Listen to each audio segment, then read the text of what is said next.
The C-SPAN networks bring you long-form public affairs programming from the nation's capital and are a public service of your television provider. C-SPAN, created by cable.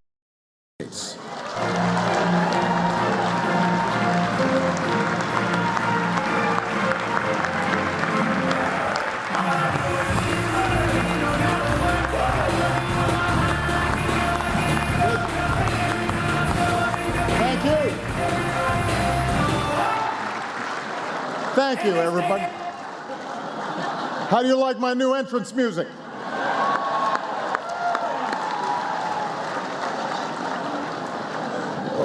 Rush Limbaugh warned you about this. Second term, baby.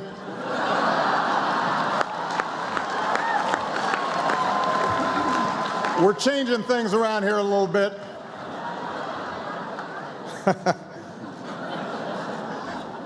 Actually, my advisors were a little worried about the new rap entrance music.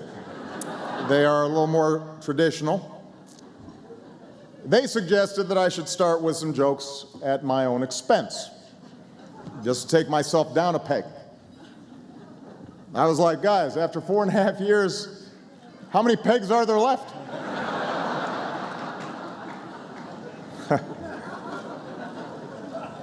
I want to thank the White House Correspondents. Ed, you're doing an outstanding job. We are grateful for the great work you've done. To all the dignitaries who are here, everybody on the dais, I especially want to say thank you to Ray Odierno, who does outstanding service on behalf of our country, and all our men and women in uniform every single day. And of course, our extraordinary First Lady, Michelle Obama.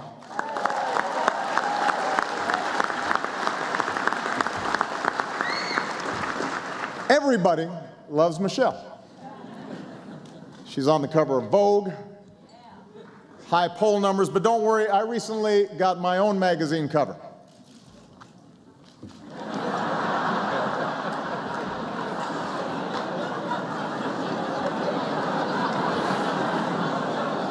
Now, I get it. These days I look in the mirror and I have to admit, I'm not the strapping young Muslim socialist that I used to be.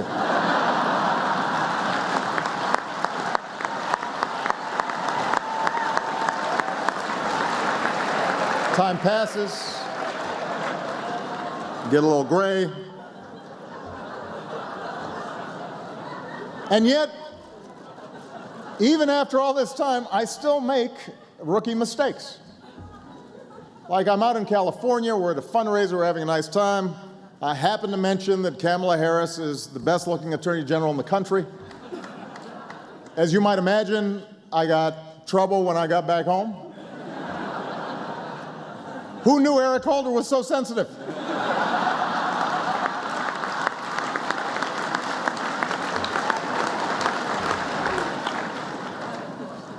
And then there's the Easter egg roll, which is supposed to be just a nice, fun event with the kids.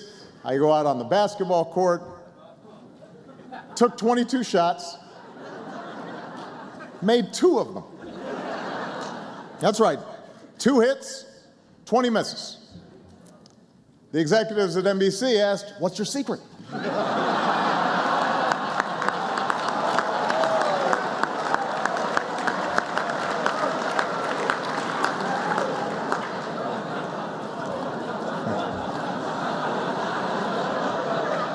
So, yes, maybe I have lost a step. But some things are beyond my control. For example, this whole controversy about Jay-Z going to Cuba. It's unbelievable.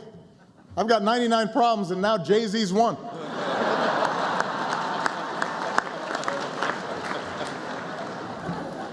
That's another rap reference, Bill. I'll let you know.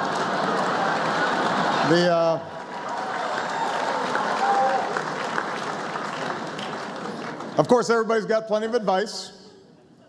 Maureen Dowd said, I could solve all my problems if I were just more like Michael Douglas in The American President. And I know Michael's here tonight. Michael, what's your secret, man? Could it be that you were an actor in an Aaron Sorkin liberal fantasy? Might that have something to do with it? I don't know. Check in with me. Maybe that it's something else.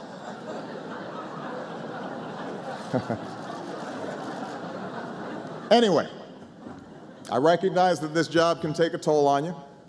I understand second term, need a burst of new energy, try some new things, and my team and I talked about it. We were willing to try anything, so we borrowed one of Michelle's tricks.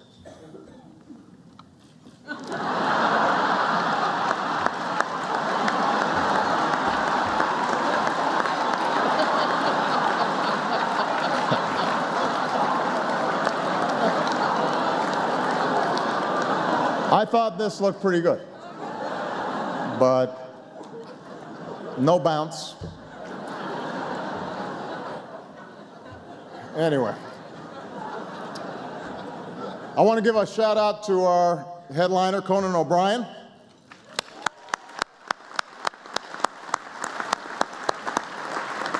I was just talking to Ed, and I understand that when the Correspondents Association was considering Conan for this gig, they were faced with that age-old dilemma. Do you offer it to him now or wait for 5 years and then give it to Jimmy Fallon?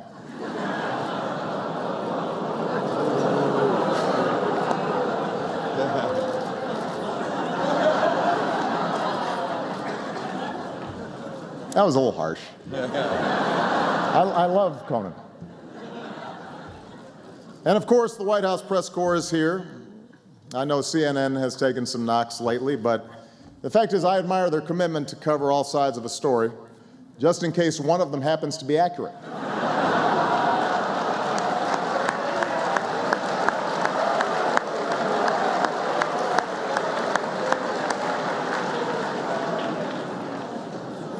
Some of my former advisors have switched over to the dark side. For example, David Axelrod now works for MSNBC, which is a nice change of pace since MSNBC used to work for David Axelrod.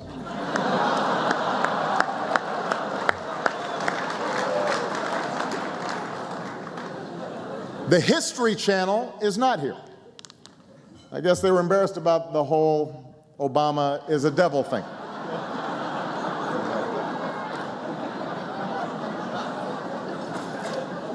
Of course, that never kept Fox News from showing up. They actually thought the comparison was not fair to Satan.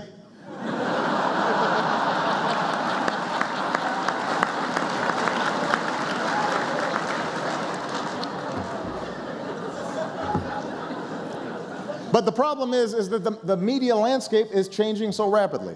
You can't keep up with it. I mean, I remember when BuzzFeed was just something I did in college around 2 a.m.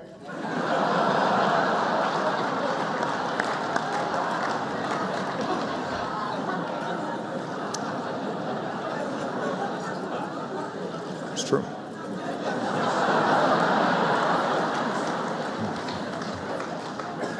Recently, though, I found a new favorite source for political news. These guys are great. I think everybody here should check it out. They tell it like it is. It's called whitehouse.gov. I cannot get enough of it. The fact is, I really do respect the press. I recognize that the press and I have different jobs to do. My job is to be president. Your job is to keep me humble. Frankly, I think I'm doing my job better.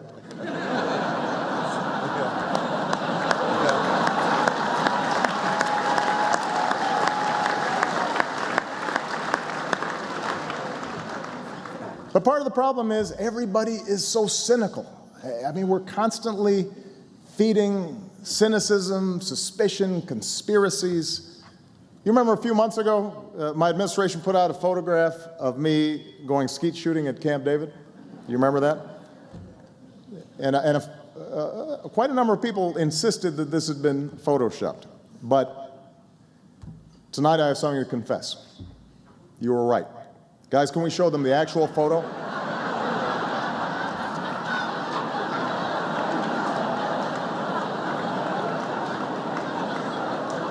We were just trying to tone it down a little bit. That was an awesome day.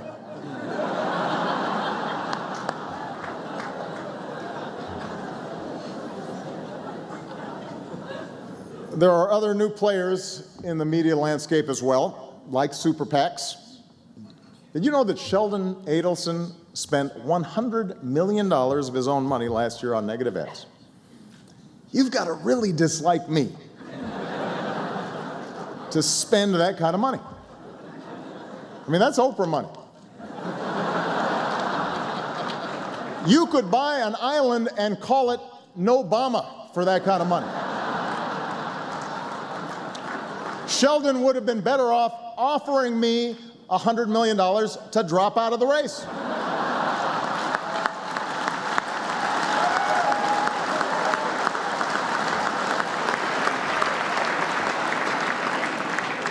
I probably wouldn't have taken it, but I thought about it.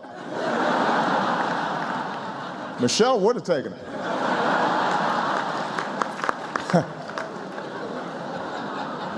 You think I'm joking?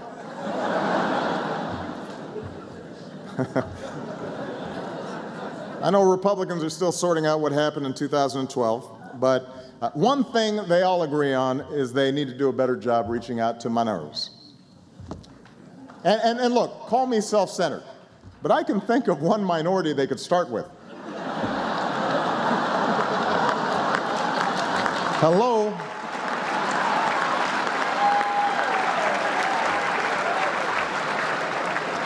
Think of me as a trial run, you know? See how it goes.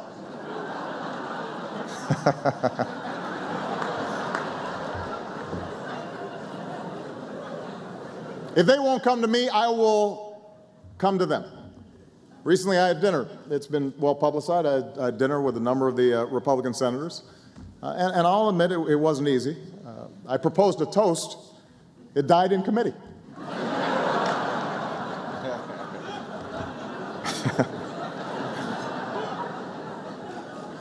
Of course, even after I've done all this, some folks still don't think I spend enough time with Congress.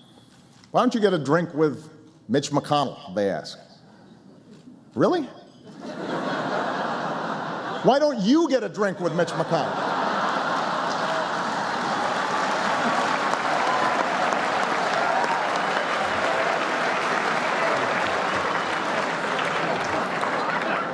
I'm sorry, I get frustrated sometimes.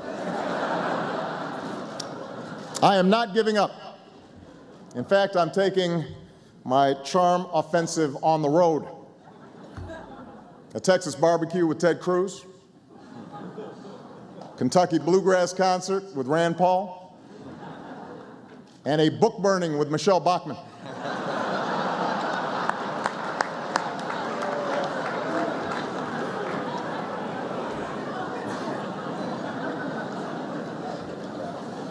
My charm offensive has helped me learn some interesting things about what's going on in Congress. It turns out absolutely nothing. But the point of my charm offensive is simple. We need to make progress on some important issues. Take the sequester. Republicans fell in love with this thing, and now they can't stop talking about how much they hate it. It's like we're trapped in a Taylor Swift album.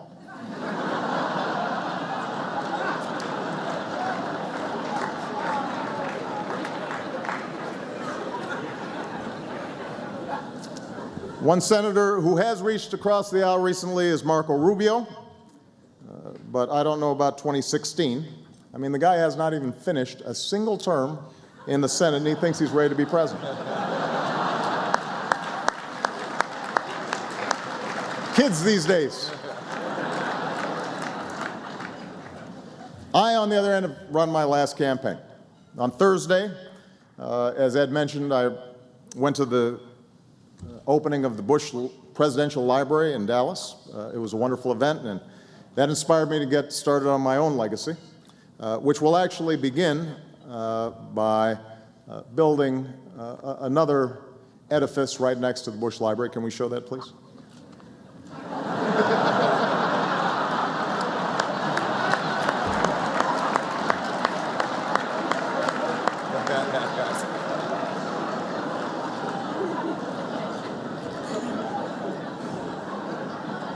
I'm also hard at work on plans for the Obama Library, and some have suggested that we put it in my birthplace, but I'd rather keep it in the United States.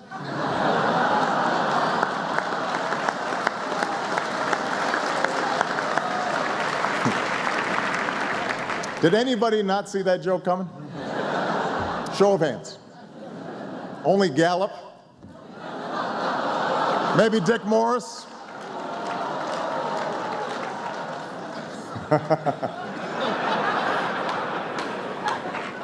Now, speaking of presidents and their legacies, I want to acknowledge a wonderful friend, Steven Spielberg, and Daniel Day-Lewis, who are here tonight. We had a screening of their most recent film, Lincoln, which was an extraordinary film. I am a little nervous, though, about Steven's next project. I saw a behind-the-scenes look on HBO. Well, let's just check it out. Roll the tape. Well, I was thrilled that Lincoln was a success, and as I was thinking about what to do next, in the middle of the night I woke up and it hit me. Obama. I mean, the guy's already a lame duck, so why wait? Picking the right actor to play Obama, that was the challenge. I mean, who is Obama really? We don't know. We never got his transcripts, and they say he's kind of aloof. So I needed someone who could dive in and really become Barack Obama. And as it turns out, the answer was right in front of me all along. Daniel Day-Lewis. He becomes his characters. Hawkeye from Last of the Mohicans, and Bill the Butcher from Gangs of New York, and Abraham Lincoln in Lincoln. And you know what? He nailed it. Was it hard playing Obama? I'll be honest, yeah, it was. This accent took a while. Hello, Ohio! Hello, Ohio! I love you back. Look, let me be clear about this. The cosmetics were challenging. I mean, you wouldn't believe how long it takes to put these ears on the corner. I don't know how he walks around with these things.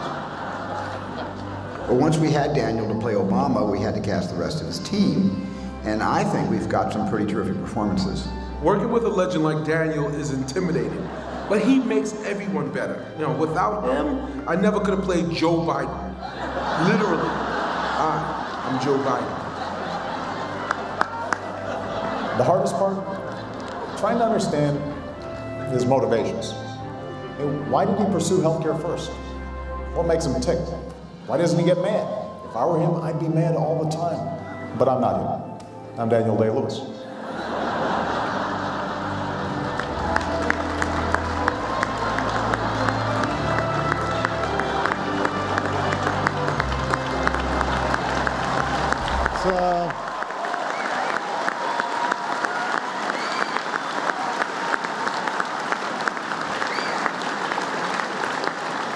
It's a remarkable transformation. Do I really sound like that, though, honey? Well, Groucho Marx once said, and Senator Cruz, that's Groucho Marx, not Carl. That's the other guy.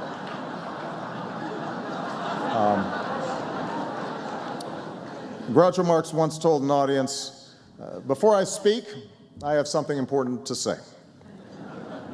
And along those same lines, I want to close on a more serious note. Obviously, there's been no shortage of news to cover over these past few weeks. And these have been some very hard days for too many of our citizens. Even as we gather here tonight, our thoughts are not far from the people of Boston and the people of West Texas. There are families in the Midwest who are coping with some terrible floods. So we've had some difficult days.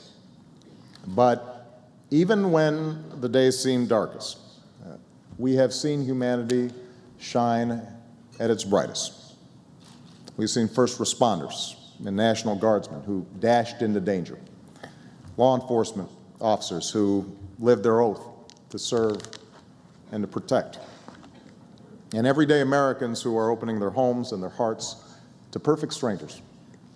And we also saw journalists at their best, especially those who took the time to wade upstream through the torrent of digital rumors to chase down leads and verify facts and painstakingly put the pieces together to inform and to educate and to tell stories that demanded to be told. If anyone wonders, for example, whether newspapers are a thing of the past, all you need to do was to pick up or log on to papers like the Boston Globe. It's when they're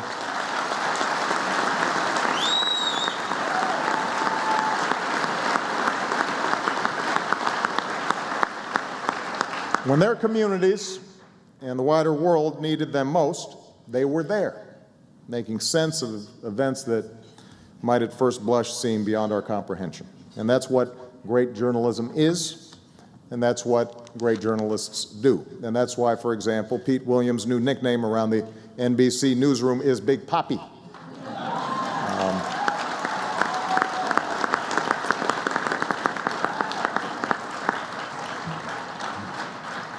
And in these past few weeks, as I've gotten a chance to meet many of the first responders and the police officers and volunteers who raced to help when hardship hits, I was reminded, as I'm always reminded when I meet our men and women in uniform, whether they're in war theater or here back home or at Walter Reed, Bethesda, I'm reminded that all these folks, they don't do it to be honored.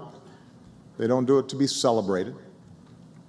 They do it because they love their families, and they love their neighborhoods, and they love their country.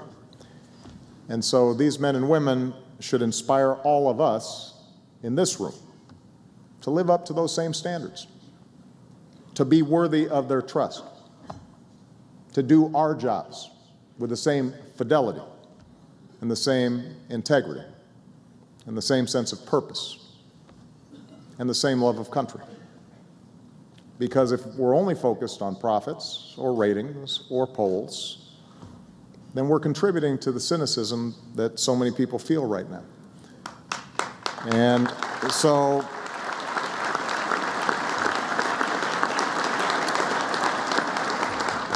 those of us in this room tonight, we are incredibly lucky. And the fact is, we can do better. All of us. Those of us in public office, those of us in the press, those who produce entertainment for our kids, those with power, those with influence, all of us, including myself, we can strive to value those things that I suspect led most of us to do the work that we do in the first place, because we believed in something that was true, and we believed in service, and the idea that we can have a lasting positive impact on the lives of the people around us. And that's our obligation.